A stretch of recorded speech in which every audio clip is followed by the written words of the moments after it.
नमस्कार दोस्तों, स्वागत है आपके अपने YouTube चैनल यूपी गणित में। और मैं संजीव कुमार। मैं इस वीडियो में आप लोगों को बताने वाला हूं क्लास 10th प्रश्नावली 1.1 का दूसरा सवाल। दूसरा मेरे पास सवाल दिया है 510 और 92 का। मैं HCF और एलसीएम ज्ञात करना है। ठीक है, तो हम इसको कैसे सॉल्व करेंगे। सबसे पहले मैं क्या करूंगा, 510 और 92 के हमें निकालने हैं अभाज्य गुणनखंड। बच्चों क्या निकालने हैं? अभाज्य गुणनखंड निकालने हैं।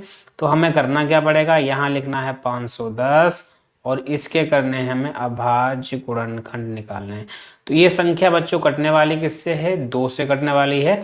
क्यों कटने वाले 2 से? क्योंकि इसके लास्ट में हमारा 0 हो। ऐसी संख्या जिसके लास्ट में 0 हो, 2 हो, 4 हो, 6 हो, 8 हो, वो संख्या 2 से हमारी कट जाएगी। तो यहाँ लिखना है हमें 2 और 2 का पहाड़ा पढ़ना है 5 से अधिक ना हो। 2 दूना 4, एक बचा है भैया। एक पड़ोस में मेरे पास 1 है तो यहाँ हो जाएंगे 11। 2 का पहाड़ा पढ़ना है 11 से अधिक नहीं होना चाहिए।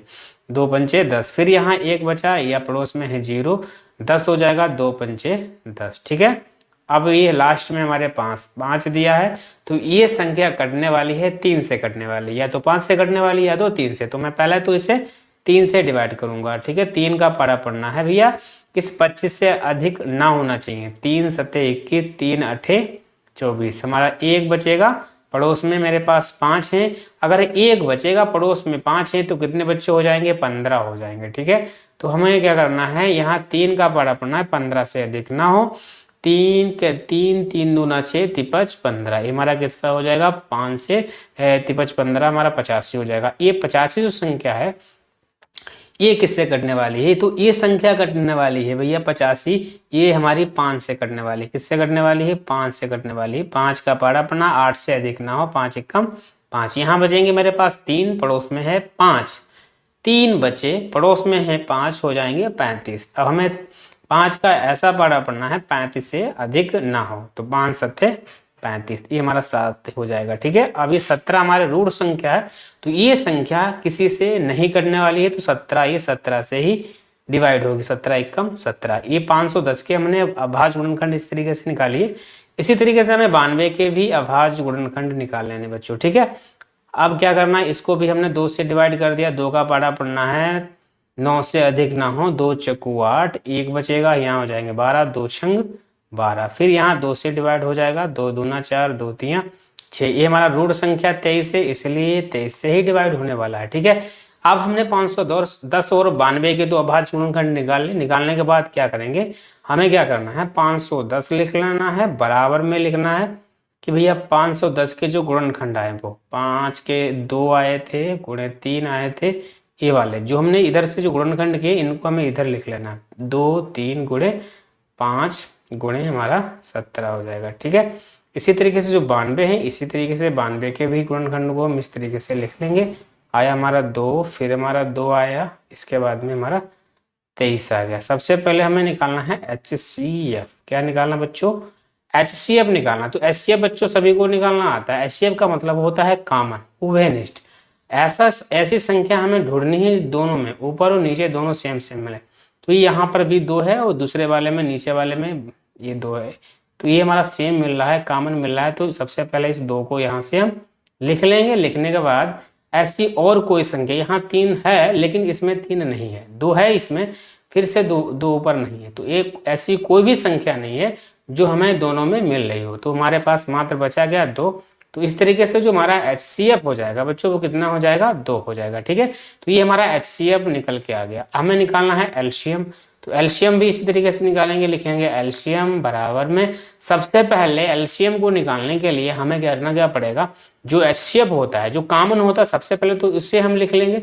और लिखने के बाद बाकी जितनी संख्या ऊपर बची उनको लिख लेना है, और जो हमारे नीचे वाली बची उन सभी को हमें लिख लेना। ऊपर क्या बचा हमारा? 3 गुणे 5 बचा, गुणे हमारा 17, गुणे जो हमारे नीचे क्या बचा था 2, गुणे हमारा 23। ठीक है, अब ये हमारा इसके जो हम मल्टीप्लाई कर देंगे, इन सभी की 2 3 6 पंचे 30, सब की जो मल्टीप्लाई करेंगे तो इनकी जो मल्टीप्लाई आ जाएगी बच्चों वो कितनी आएगी, इसकी जो मल्टीप्लाई आ जाएगी, इनकी गुणा करके देख लेते हैं कितना आता है इसका एलसीएम।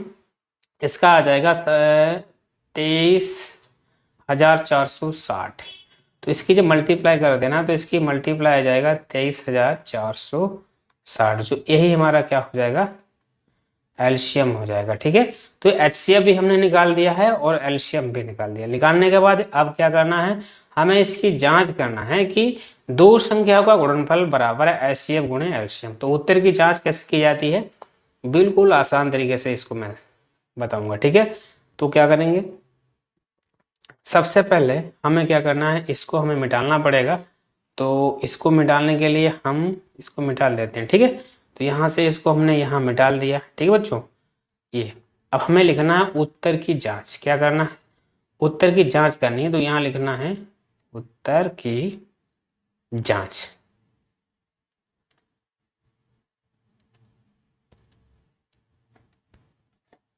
उत्तर की जांच करने के लिए हमारे पास फार्मूला क्या होता है, पहली संख्या को पी एक्स पहली संख्या गुणे दूसरी संख्या को क्यू एस से ढूंढ के दूसरी संख्या, मतलब पहली संख्या की मल्टीप्लाई दूसरी संख्या से कर दें, बराबर एचसीएफ की मल्टीप्लाई एलसीएम से कर दें, गुणा कर दें। ठीक है, तो पहली संख्या हमारे पास कितनी है भैया, 510, तो हम 510 लिख लेंगे, गुणा लगा देंगे।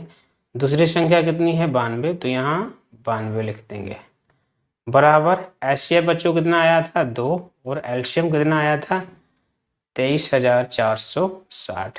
अब क्या करेंगे, इनकी जो मल्टीप्लाई करेंगे और इनकी मल्टीप्लाई अगर हम आपस में बराबर आती है तो हमारा जो एचसीएफ और एलसीएम है बिल्कुल सही हो जाएगा और आंसर भी हमारा अच्छे तरीके से सही माना जाएगा। ठीक है, तो हम क्या करेंगे, सबसे पहले तो इसकी हम गुणा कर लेंगे 0/0 और 2 छंग 12 के 2 हासिल 1 और 2 चक्कू 8 1 9 हो जाएगा और 2 3 6 और 2 दूना 4, तो 46,920 हमारा क्या हो जाएगा, एचसीएफ की गुणा एलसीएम करेंगे 46,920। इसी तरीके से जब इसकी मल्टीप्लाई करेंगे तो भैया इतना ही आता है 40,920 आ जाएगा।